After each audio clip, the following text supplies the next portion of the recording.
Hi, in this video we are going to go through some examples of how we are going to use list and dictionary.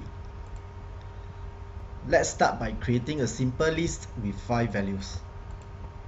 So we first create an empty list. We call it name list equals to square bracket empty list. Then we use a loop and we want to loop 5 times. So we create a for loop for I in range 5. Ask the user to enter name. And we store it in this variable name, which is a string. And we use the .append to add the names into name list. So this code will repeat 5 times and get 5 names and store it inside this name list.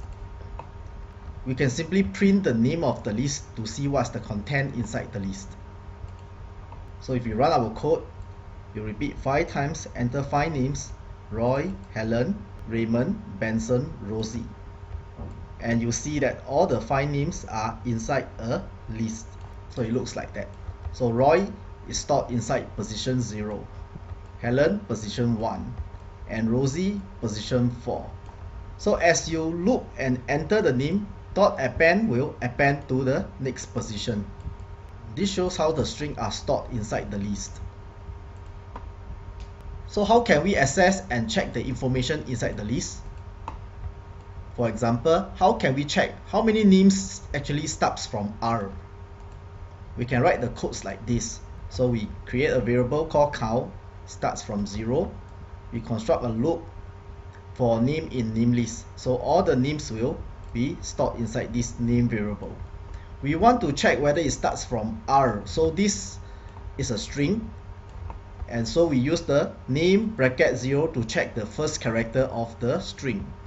And check if the first character is R. If the first character is R, it means the name starts from R. We want to print the name and we increment the count.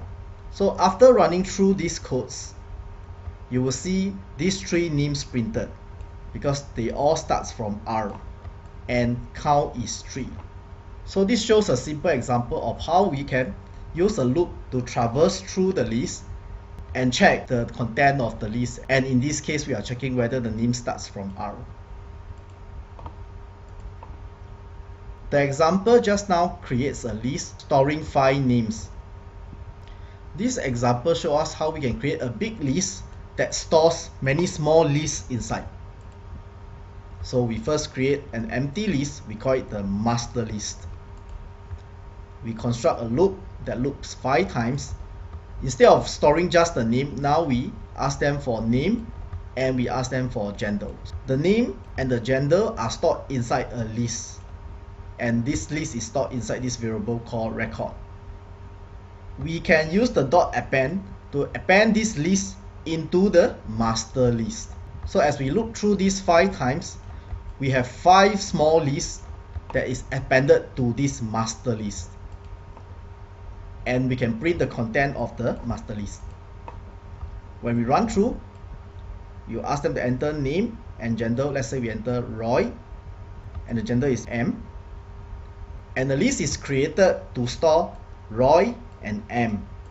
And this list is appended to master list. Then you repeat. We go through 5 times. There are actually list 1, list 2, list 3, list 4, list 5. And this 5 small lists is stored inside a big list. This is how the data are stored in the list.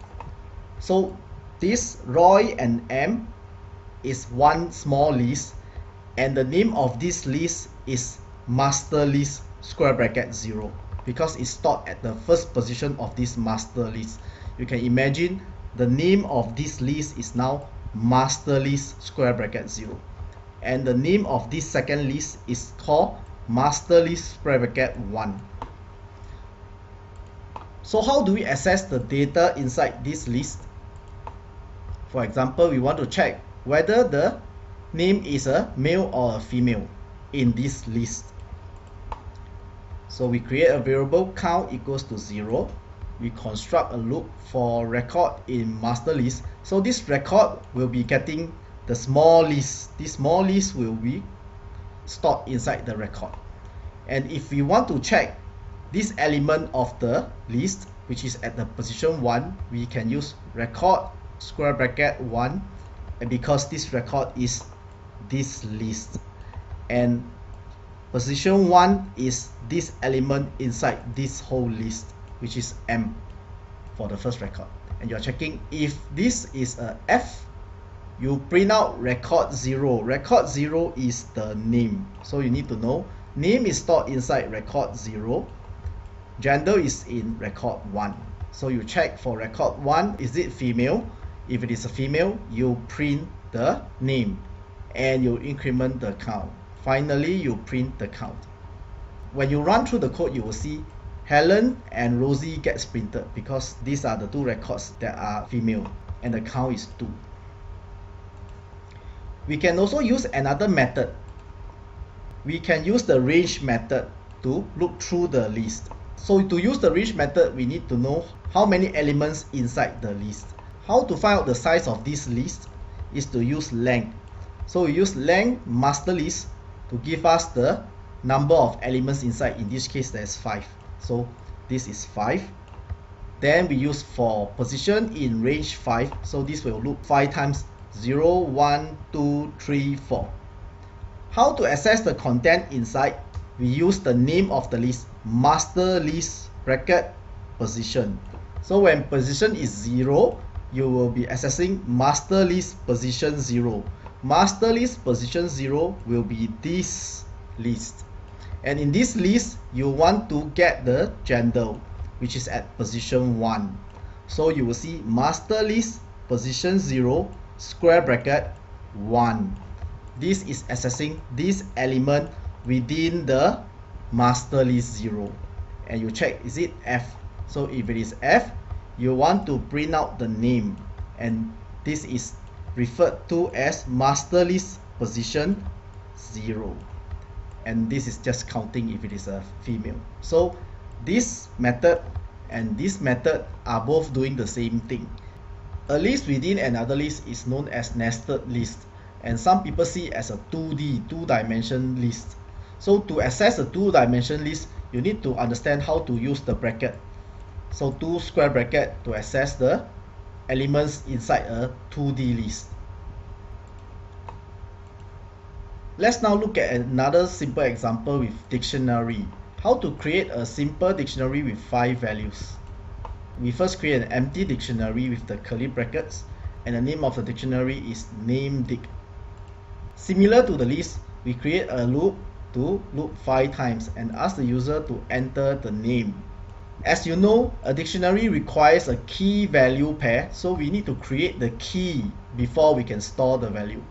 That's why we create here name plus string I. So for the first name, we are going to store using the key name 0, and the second name will be name 1. So we store it in the key.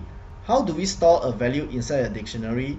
Is by using the name of the dictionary square bracket, put in the key equals to the value. So after looping 5 times, the 5 names will be stored inside the 5 different keys, and we print out the content. When you run through the code 5 times, enter these 5 names. Inside the dictionary, you have name 0 Roy, name 1 Helen. So it's a key value pair. So you have 1 key value pair, 2 key value pair until name 4. 5 key value pair within a dictionary. This shows how the strings are stored inside the dictionaries with the key. So these are the keys, and these are the values. The values can be accessed using this notation, name of the dictionary square bracket with the key. How do we access and check the information inside a dictionary? Using the same example, to find out how many names starts from R, we create a for loop. We start from 0, and to get this string, we use the name of the dictionary bracket with the key. When we loop through a dictionary, we don't get the content, we get the key. So to get the content, we need to use name of the dictionary bracket key. This gives us the content, which is a string, and we want to check the first character of the string. So we put square bracket 0. So effectively, this is the name of the string, and this is getting the first character of the string and checking if it is R. If it is R, I want to print out the string, and the string is the name with the square bracket with the key. So we print out the name and we increment the count. Finally, we print the count. And you find that we will have these 3 names that starts from R printed, and the count is 3. We have reached the end of this simple tutorial. I hope it is helpful for you to understand how to work with a list and a dictionary. If it is helpful for you, please help to like this video. Thank you.